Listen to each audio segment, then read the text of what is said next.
I hate this video.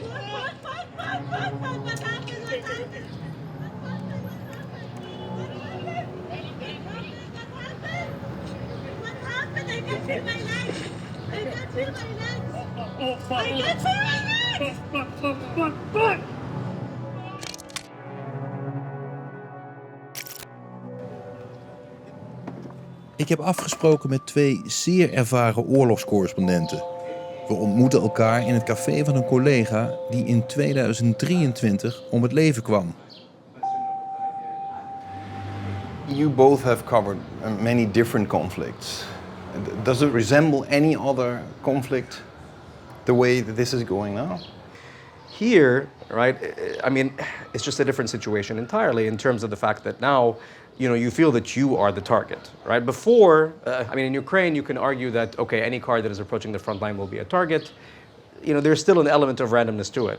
Here, it feels that, no, that you are, as a journalist, being targeted, right? That your work is considered a threat. It is a different feeling, a different attitude.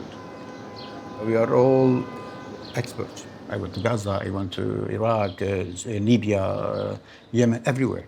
And recently I was in Ukraine covering. When I came back from Ukraine, I was asked to go to the south. It was the sunset, and it was a beautiful sunset, So this is the last selfie. This is the last selfie. We were just like standing by. This is the position of us. So we were multiple cameras. We were 7 journalists, clearly identified. To start with, we were Al Jazeera, 2 crews, me and Carmen. Then we were followed by Reuters and AFP. Reuters were 3, and AFP, Dylan and Christina. And out of nowhere,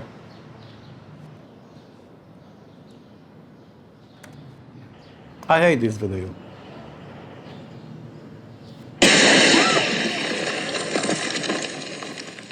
I hate this video.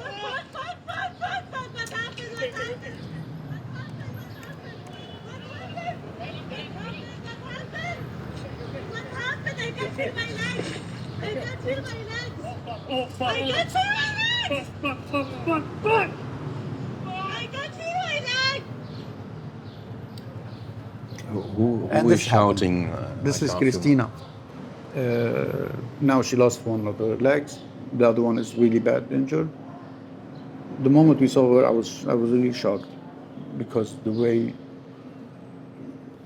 there was like almost nothing left on her legs. When I went to back of the car, bring the second tourniquet, we were targeted with the second rocket. Like there was 30 seconds in between them.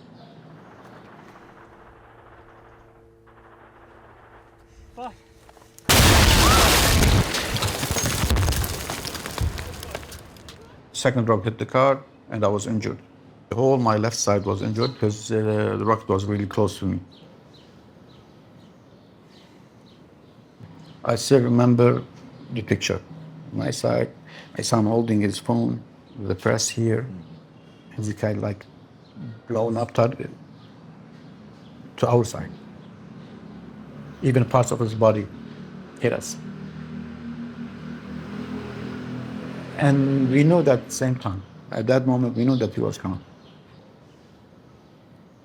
We are very well prepared and trained for such situations. But when it happened to us and you cannot do anything, you feel hopeless.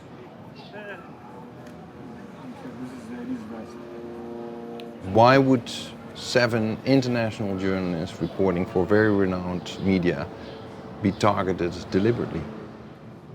This is the same question we asked the first moment. Why? Why we were targeted?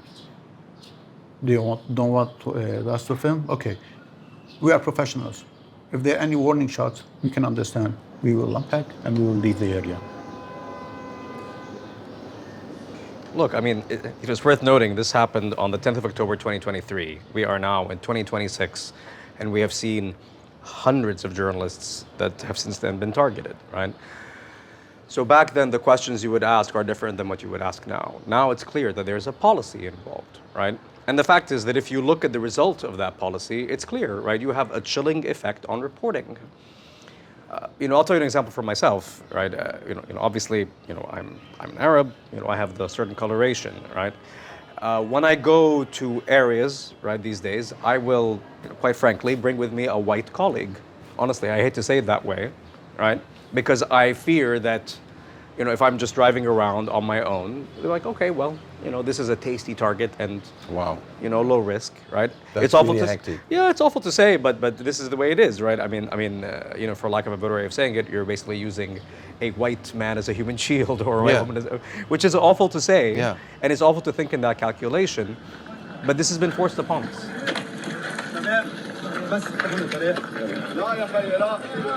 Physically, I'm not ready. Mentally, I'm not there. Not yet. I miss the field. I feel sorry for myself, of course. I told you I'm doing this for 30 years ago now. It's not easy to let go that simple. I don't know if physical is good. I will go back, maybe. But I still need some more time. The fact of the matter is that now, when you go to the South, right, there are many more protocols in place for safety. It's changed the nature of the reporting. It's changed the nature of filming. It's changed how you can go or how often you go to the South. I know major papers and major outlets that now will prevent their crews or their journalists from even visiting the South. So how can you cover what's happening if you never go to the South? Someone has to tell the truth. We are really the voice of the people. We tell their stories. We really do this. We show their images. We show their story. We expose their story. We expose the corruption. We expose the bad regimes, corruptions, criminals. This is our job, and war is one part of them. So we do it. We have to do it. There is always someone have to do this.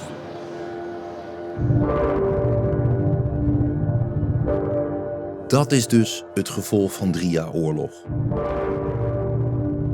In Gaza, in Libanon, zelfs de meest ervaren oorlogscorrespondenten durven niet meer.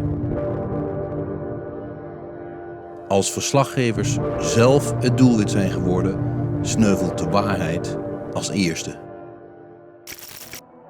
Wil je op de hoogte blijven? Abonneer je dan op de Frontlinie nieuwsbrief.